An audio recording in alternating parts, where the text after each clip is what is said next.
Test ಕ್ರಿಕೆಟ್ನಲ್ಲಿ ಬೆಂಕಿತರ ದಾಳಿ ಮುಂದುವರೆಸಿರುವ ಜಸ್ಪ್ರೀತ್ ಬುಮ್ರಾ ಇದೀಗ ಹೊಸ ದಾಖಲೆಯ ಹೊಸ್ತಿಲಲ್ಲಿದ್ದಾರೆ. ಅದು ಕೂಡ ಸ್ವಿಂಗ್ ಮಾಸ್ಟರ್ ಪಾಕಿಸ್ತಾನ್ ತಂಡದ ಮಾಜಿ ವೇಗಿ ವಾಸಿಂ ಅಕ್ರಮ್ ಅವರ ಸರ್ವಶ್ರೇಷ್ಠ ದಾಖಲೆಯನ್ನು ಮುರಿಯುವ ಸನಿಹದಲ್ಲಿ. ಅಂದರೆ ಸಿಡ್ನಿ ಟೆಸ್ಟ್ನಲ್ಲಿ ಬುಮ್ರಾ 4 ವಿಕೆಟ್ ಪಡೆದರೆ ಹೊಸ ಇತಿಹಾಸ ನಿರ್ಮಾಣವಾಗಲಿದೆ. ಆಸ್ಟ್ರೇಲಿಯಾ ವಿರುದ್ಧದ ಬಾರ್ಡರ್ ಗವಾಸ್ಕರ್ ಟೆಸ್ಟ್ ಟ್ರೋಫಿಯ 4 ಪಂದ್ಯಗಳಿಂದ ಜಸ್ಪ್ರೀತ್ ಬುಮ್ರಾ ಒಟ್ಟು 30 ವಿಕೆಟ್ ಕಬಳಿಸಿದ್ದಾರೆ. ಈ ಮೂಲಕ ಬಿಜಿಟಿ ಟೆಸ್ಟ್ ಸೀರೀಸ್ನಲ್ಲಿ ಅತ್ಯಧಿಕ ವಿಕೆಟ್ ಕಬಳಿಸಿದ ವೇಗಿ ಎಂಬ ಹೆಗ್ಗಳಿಕೆಯನ್ನು ತಮ್ಮದಾಗಿಸಿಕೊಂಡಿದ್ದಾರೆ. ಇದರ ಜೊತೆಗೆ ಸೌತ್ ಆಫ್ರಿಕಾ, ಇಂಗ್ಲೆಂಡ್, ನ್ಯೂಜಿಲೆಂಡ್ ಮತ್ತು ಆಸ್ಟ್ರೇಲಿಯಾದಲ್ಲಿ ಸೇನಾ ದೇಶಗಳಲ್ಲಿ ಅತ್ಯಧಿಕ ಟೆಸ್ಟ್ ವಿಕೆಟ್ ಪಡೆದ ಭಾರತೀಯ ಬೌಲರ್ ಎಂಬ ದಾಖಲೆಯನ್ನು ಜಸ್ಪ್ರೀತ್ ಬುಮ್ರಾ ತಮ್ಮದಾಗಿಸಿಕೊಂಡಿದ್ದಾರೆ. ಇದಕ್ಕೂ ಮುನ್ನ ಈ ದಾಖಲೆ ಅನಿಲ್ ಕುಂಬ್ಳೆ ಹೆಸರಿನಲ್ಲಿತ್ತು.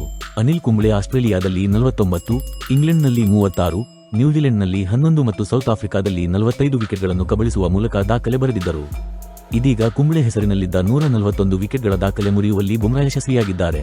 ಜಸ್ಪ್ರೀತ್ ಬುಮ್ರಾ ಆಸ್ಟ್ರೇಲಿಯಾದಲ್ಲಿ ಈವರೆಗೆ ಆಡಿರುವ 11 ಟೆಸ್ಟ್ಗಳಲ್ಲಿ 62 ವಿಕೆಟ್ಗಳನ್ನು ಕಬಳಿಸಿದರೆ ಇಂಗ್ಲೆಂಡ್ನಲ್ಲಿ 37, ನ್ಯೂಜಿಲೆಂಡ್ನಲ್ಲಿ 6 ಮತ್ತು ಸೌತ್ ಆಫ್ರಿಕಾದಲ್ಲಿ 38 ವಿಕೆಟ್ಗಳನ್ನು ಪಡೆದಿದ್ದಾರೆ. ಈ ಮೂಲಕ ಸೇನಾ ದೇಶಗಳಲ್ಲಿ ಒಟ್ಟು 143 ವಿಕೆಟ್ ಉರುಳಿಸಿ ಹೊಸ ಇತಿಹಾಸ ನಿರ್ಮಿಸಿದ್ದಾರೆ. ವಿಶೇಷ ಎಂದರೆ ಸೇನಾ ದೇಶಗಳಲ್ಲಿ ಐತಿಹಾಸಿಕ ಸಾಧನೆ ಮಾಡಲು ಜಸ್ಪ್ರೀತ್ ಬುಮ್ರಾಗೆ ಇನ್ನೂ 4 ವಿಕೆಟ್ಗಳ ಅವಶ್ಯಕತೆ ಇದೆ. ಅಂದರೆ ಸೌತ್ ಆಫ್ರಿಕಾ, ಇಂಗ್ಲೆಂಡ್, ನ್ಯೂಜಿಲೆಂಡ್ ಮತ್ತು ಆಸ್ಟ್ರೇಲಿಯಾದಲ್ಲಿ ಅತಿ ಹೆಚ್ಚು ವಿಕೆಟ್ ಕಬಳಿಸಿದ ಬೌಲರ್ ಎನಿಸಿಕೊಳ್ಳಲು ಬುಮ್ರಾಗೆ ಉತ್ತಮ ಅವಕಾಶವಿದ್ದು, ಇದಕ್ಕಾಗಿ ಆಸ್ಟ್ರೇಲಿಯಾ ವಿರುದ್ಧದ ಕೊನೆಯ ಟೆಸ್ಟ್ನಲ್ಲಿ 4 ವಿಕೆಟ್ಗಳನ್ನು ಕಬಳಿಸಬೇಕು. ಪ್ರಸ್ತುತ ಈ ಸರ್ವಶ್ರೇಷ್ಠ ದಾಖಲೆ ಪಾಕಿಸ್ತಾನ್ ತಂಡದ ಮಾಜಿ ವೇಗಿ ವಾಸಿಂ ಅಕ್ರಮ್ ಹೆಸರಿನಲ್ಲಿದೆ. ಸೇನಾ ದೇಶಗಳಲ್ಲಿ 55 ಟೆಸ್ಟ್ ಇನ್ನಿಂಗ್ಸ್ ಆಡಿರುವ ವಾಸಿಂ ಅಕ್ರಮ್ ಒಟ್ಟು 146 ವಿಕೆಟ್ಗಳನ್ನು ಕಬಳಿಸಿ ಈ ದಾಖಲೆ ನಿರ್ಮಿಸಿದ್ದಾರೆ. ಇದೀಗ ಸೇನಾ ದೇಶಗಳಲ್ಲಿ 58 ಇನ್ನಿಂಗ್ಸ್ಗಳಿಂದ 143 ವಿಕೆಟ್ ಉರುಳಿಸಿರುವ ಜಸ್ಪ್ರೀತ್ ಬುಮ್ರಾ ಸಿಡ್ನಿ ಟೆಸ್ಟ್ನಲ್ಲಿ 4 ವಿಕೆಟ್ ಕಬಳಿಸಿದರೆ ಅಕ್ರಮ್ ದಾಖಲೆ ಮುರಿದು ಹೊಸ ಇತಿಹಾಸ ನಿರ್ಮಿಸಬಹುದು.